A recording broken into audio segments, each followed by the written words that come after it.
This is Optimal Living Daily, episode 2108, 5 Expert Tips for Avoiding Burnout at Work by Paula Davis-Laack with livehappy.com.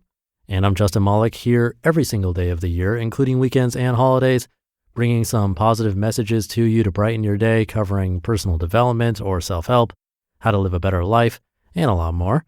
It's always with permission from the authors or websites. Just hit the subscribe or follow button for this show wherever you get your audio to get new episodes for free. And now let's get right to our next article and continue optimizing your life. 5 Expert Tips for Avoiding Burnout at Work by Paula Davis-Laack with livehappy.com. Soldier on, suck it up and drive on. Hang in there. I can't tell you how many times these phrases zipped through my head as a busy practicing lawyer. If I was sick, I went to work. If I was exhausted from working 14 days straight, I dug in and did more.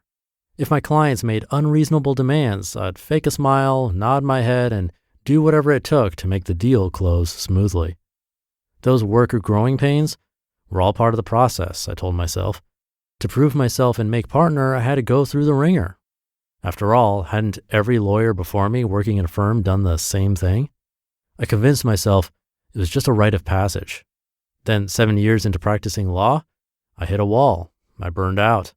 I'd been so busy putting my head down and powering through that I completely ignored the warning signs that I needed to slow down. Tuning in to burnout.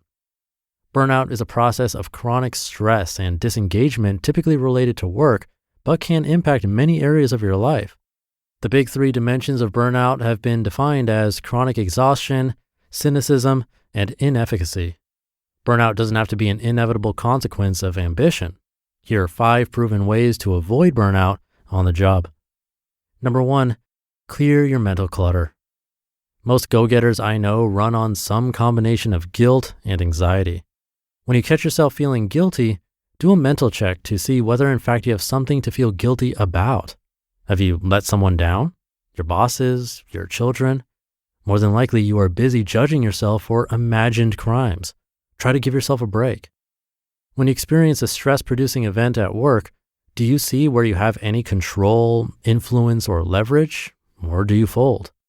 Some people jump to conclusions, while others maintain a flexible and accurate thinking style. Some people catastrophize. Their worst-case scenario thinking gets the best of them, and it stops them from taking purposeful action. Resilient employees under stress track their thoughts, emotions, and reactions to notice counterproductive patterns that might undercut success.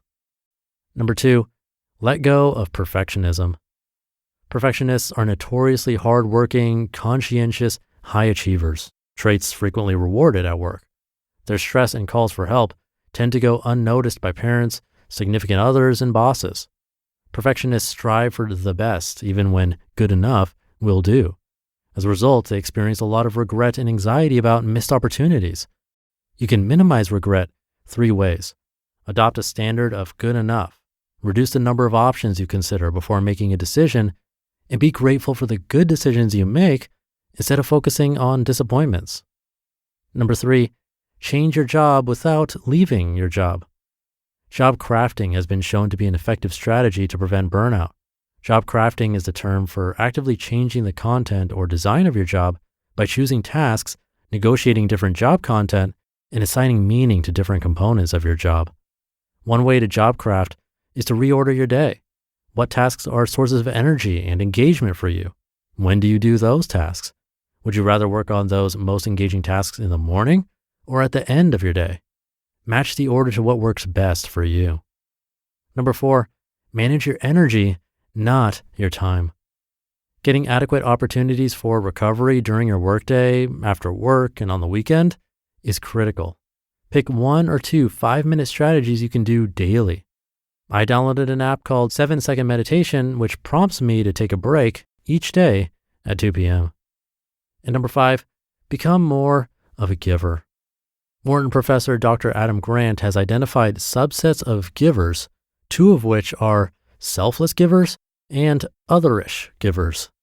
Selfless givers give their time and energy without regard to their own needs. Hey, it's 3 p.m. and I haven't eaten yet today.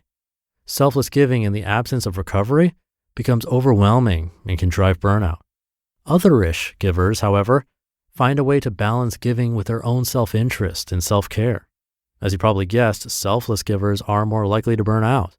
You can determine your giving style at giveandtake.com. It is possible to have the life and career you want and avoid burnout.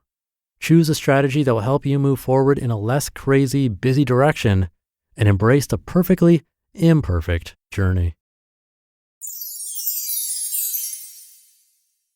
You just listened to the post titled 5 Expert Tips for Avoiding Burnout at Work by Paula Davis-Laack with livehappy.com.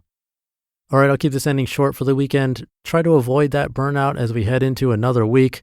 I know I'll try to. Thank you for being here, and thank you for following or subscribing to the show and sharing it with others. Maybe you can share this one today with someone who has said that they've been feeling burnt out. Have a great rest of your day, and I'll be back tomorrow for the Sunday show, where your optimal life awaits.